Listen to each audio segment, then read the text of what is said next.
Hello and welcome to sports Tak. आप सभी को पता है कि बेन स्टोक्स अनरिटायर हो चुके हैं, लेकिन इस वीडियो में हम आपको बताएंगे कि ऐसा क्या हुआ कि तकरीबन 2 हफ्ते में वो बेन स्टोक्स जिन्होंने कहा था कि मैं रिटायर हूं और मुझे रिटायर ही समझो, मैं वापस नहीं आने वाला हूं, उन्होंने अपना फैसला कैसे बदला।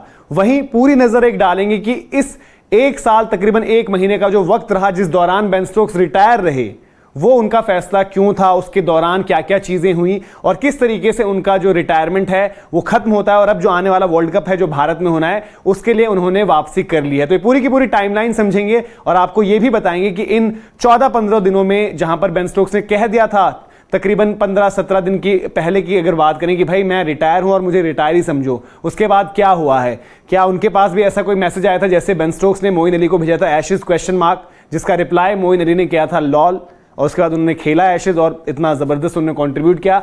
वहीं बेन स्टोक्स ने सोशल मीडिया पर अगर आप देखेंगे तो उन्होंने ट्वीट, जब ये पूरी इंफॉर्मेशन पब्लिक हो गई तो वहां पर एक ट्वीट जरूर किया जहां पे लिखा हुआ था सेम चीज जो मोइन अली ने बताई थी, लॉल LOL उन्होंने लिखे। तो एक एक कर आपको समझाते हैं। सबसे पहले आपको जो एक टाइमलाइन है वो दिखाते हैं। आप टाइमलाइन देख रहे हैं, Ben Stokes retirement and comeback. जिस वक्त पर इन्होंने रिटायरमेंट लिया था उस वक्त भी सब हैरान थे कि एकदम से कैसे फैसला ले लिया। 18 जुलाई की वो तारीख थी जब बेन स्टोक्स ने अनाउंसमेंट करी थी कि मैं रिटायर हो जाऊंगा वनडे फॉर्मेट से।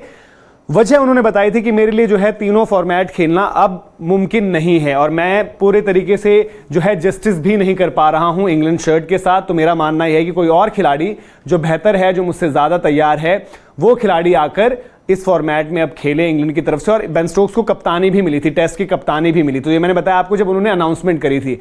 अब आपको जो है अगली तस्वीर एक बार दिखाते हैं जहां पर आपको 2 एक तरीके से तस्वीरें नजर आएंगी जहां पर बेन स्टोक्स का एक वो ट्वीट है जहां पर उन्होंने अपना रिटायरमेंट अनाउंस किया था और वहीं ट्वीट्स कुछ वो हैं जब बेन स्टोक्स वापस आ गए हैं तो उन्होंने जो ट्वीट्स करा, जहां पर मैंने बताया कि लॉल करके एक उन्होंने ट्वीट किया। साथ ही साथ उन्होंने वहां पर इंग्लैंड क्रिकेट ने जो ट्वीट्स शेयर किए हैं तो ये आप देख सकते हैं। नीचे तारीख आप देखेंगे 18 जुलाई की तारीख है, वक्त है 4:55। वहीं दूसरी तरफ 4:14 अगस्त 16, 2023 वहां पर लॉल, ऊपर इंग्लैंड क्रिकेट भी। और इंग्लैंड क्रिकेट ने ही आगे जो है इंफॉर्मेशन जो शेयर करते हुए जहां पर बताया कि बेन स्टोक्स आ रहे हैं, the big man is back. और उसके साथ साथ जो उन्होंने देखिए जो आखिरी का पोस्ट है, थैंक यू बेन स्टोक्स, वो तब का है जब रिटायरमेंट बेन स्टोक्स ने ले ली थी और शुक्रिया अदा किया था इंग्लैंड क्रिकेट बोर्ड ने उनका, जो उनकी कॉन्ट्रीब्यूशंस रही हैं।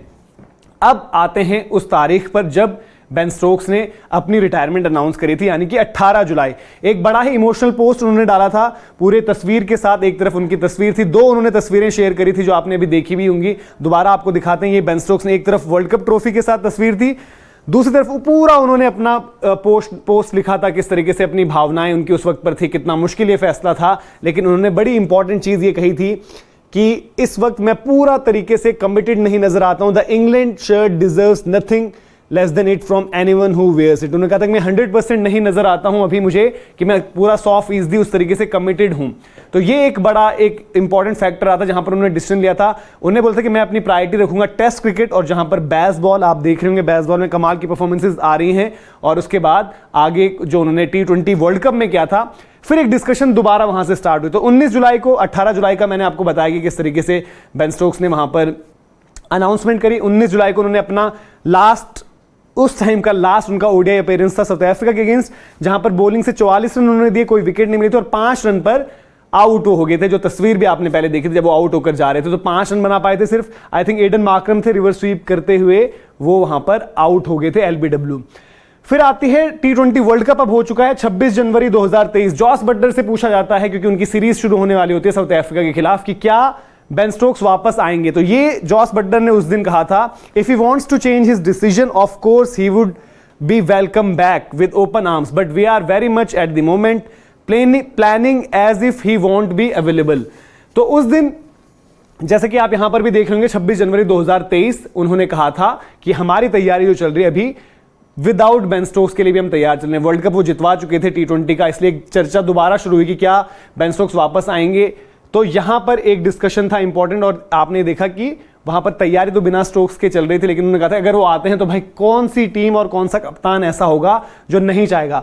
अब वो जो हम आपको बता रहे हैं कि तकरीबन 2 हफ्ता पहले कौन से एक डिस्कशन था जहां पर 26 जुलाई 2023 एशेज का फाइनल टेस्ट मैच, और उससे ठीक पहले बेन स्टोक्स ने कहा आई रिमेन रिटायर्ड। उनसे पूछा गया कि अब तो जी बड़ी एक ब्रेक आ रही है, इस दौरान कोई टेस्ट क्रिकेट है नहीं, तो ये पूरा बयान आपको दिखा देते हैं। बेन स्टोक्स ने जो 26 जुलाई को एशेज के आखिरी टेस्ट से पहले कहा था I remain retired from the ODIs and will not reverse it, यानी कि मैं अपना फैसला बदलूंगा नहीं। उन्होंने आगे कहा कि माई नी is something I want to get sorted. It is a good time to have some serious in-depth conversations about what is potentially something I could do where I can bowl without worrying about my knee.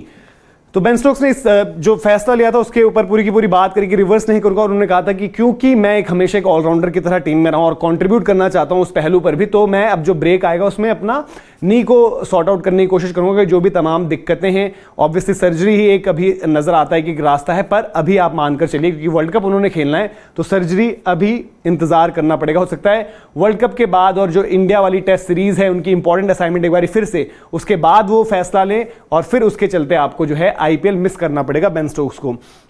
फिर 12 अगस्त को एक खबर आई कि Matthew mod जो England के coach हैं वो उम्मीद रख रहे हैं कि स्टोक्स आ जाएंगे वापस। हालांकि उन्होंने कहा कि ये जो डिस्कशन है इसको लीड करना होगा जॉस बटलर को, जैसे मोइन अली के लिए बेन स्टोक्स ने मैसेज किया था। उनका ये कहना था कि भाई जॉस बटलर डालें उनको मैसेज। तो ये मैथ्यू मॉड का उस टाइम का बयान है जो उन्होंने कहा था इंग्लिश मीडिया से बातचीत करते हुए कि Jos will probably lead the way on that communication. उन्होंने आगे कहा कि हमने एशेज में देखा कि कितना बड़ा प्लस बेन स्टोक्स हो सकते हैं, उनकी बॉलिंग अगर मिल जाए तो बोनस होगी, लेकिन बल्ले से भी वो उतने ही इंपॉर्टेंट फिगर रहेंगे। और इसी बेसिस पर ल्यूक राइट ने जो चर्चा करी उन्होंने ये कहा कि अभी हम उनको सिर्फ एज अ बैटर देख रहे हैं, सिर्फ बल्लेबाज के रूप में देख रहे हैं। और फिर आती है वो तारीख 16 अगस्त, 15 अगस्त लगभग आपको तकरीबन पता चल गया था, लेकिन 16 अगस्त की वो तारीख है जब ऑफिशियल हुआ था कि बेन स्टोक्स वापस आ रहे हैं। और इस वक्त पर क्या कहा था इंग्लैंड क्रिकेट की तरफ से, जब ल्यूक राइट की हम बात करें जो सिलेक्टर है वहां पर, तो ये आप देख सकते हैं if ever there is someone for the big moments it's Ben Stokes. ये कहा था ल्यूक राइट ने कि अगर कोई बड़े मोमेंट्स के लिए कोई खिलाड़ी है तो वो बेन स्टोक्स है। और इंग्लैंड के लिए इस वर्ल्ड कप के लिए अगर उनकी प्रेजेंस वहां पर मौजूद रहेगी तो उन्होंने बताया किस तरीके से बहुत बड़ा एक एक्स फैक्टर साबित हो सकते हैं, जो पहले भी रहे हैं 2019 के वर्ल्ड कप में। He loves the big moments, it will give a big lift to the boys to have him back, यानी कि पूरी की पूरी टीम का मोराल भी लिफ्ट हो जाता है। तो ये आप देख सकते हैं इंपॉर्टेंट वही जो हम बात कर रहे हैं 26 जुलाई से लेकर 12 अगस्त तक। 12 अगस्त तक जो मैथ्यू मॉड ने कहा तो वहां पर कहीं ना कहीं उनको पता रहा होगा कि जॉस बटलर के साथ जो डिस्कशंस हो रहे हैं। और ल्यूक राइट ने भी कहा कि कभी भी ऐसी सिचुएशन नहीं थी कि भाई हमें उन्हें बहुत ज़्यादा रिक्वेस्ट करनी पड़ी कि भाई आ जाओ प्लीज़ हमें ज़रूरत है। उन्होंने कहा कि वो हमेशा से कीन थे, बस एशेज के वक्त वो देखना चाहते थे कि भाई कितनी तैयार उनकी बॉडी है। जो उन्होंने एशेज पूरी खेल ली, निकाली, तो उनको रियलाइज़ हुआ कि वो बिल्कुल अवेलेबल रहेंगे वर्ल्ड कप के लिए, और फिर ये फैसला उन्होंने लिया। तो दैट मीन देखिए बहुत ज़्यादा वक्त नहीं है, 26 जुलाई से लेकर 12 अगस्त या आज हम 16 अगस्त की बात कर रहे हैं, तो बीच में आपके 2 हफ्ते ही रहे। पूरा का पूरा आप टाइम फ्रेम देखेंगे तकरीबन 20 दिन, जिन्होंने एक बार फिर से इस दौरान बेन स्टोक्स ने पहले कह दिया था कि आई रिमेन रिटायर्ड, और उसके बाद उन्होंने ये फैसला लिया कि भाई नहीं, वर्ल्ड कप के लिहाज से मैं तैयार हूं और मुझे लगता है कि मैं अभी भी कंट्रीब्यूट कर सकता हूं। दैट मीन्स उनका ये मानना है, जो पहले उन्होंने कहा था कि मैं पूरा 100% कमिटेड नहीं हूं उस वक्त पर 1 साल पहले, अब वो वापस कमिटेड हैं उतने और वर्ल्ड कप जिताने के लिए इंग्लैंड को तैयार हैं। और देखना होगा, इंग्लैंड डिफेंडिंग चैंपियंस के तौर पर आएंगे और बेन स्टोक्स का जो रिटर्न भी रहेगा वर्ल्ड कप फाइनल, सबको याद है वो मुकाबला न्यूजीलैंड के खिलाफ, न्यूजीलैंड के खिलाफ ही इंग्लैंड की टीम खेलेगी, तो बेन स्टोक्स की वापसी भी उस दिन मैदान पर होगी। तो ये पूरी की पूरी टाइम फ्रेम थी, पूरी की पूरी अपडेट थी बेन स्टोक्स के ऊपर कि कैसे उनका रहा पूरा का पूरा 1 साल 1 महीना जो रिटायरमेंट का उनका दौर था, और कैसे 15-20 दिनों में उन्होंने ये फैसला अपना बदला है। अगर वीडियो इन्फॉर्मेशन पसंद आई हो तो लाइक जरूर करें, शेयर भी करें अपने दोस्तों के साथ, और स्पोर्ट्स तक को अगर आपने सब्सक्राइब नहीं किया है सब्सक्राइब जरूर करें। thesportstach.com हमारी वेबसाइट है, और स्पोर्ट्स तक ऐप जहां पर आपको पूरा एक्शन वीडियो हाइलाइट्स के साथ मिलेगा। बहुत बहुत शुक्रिया।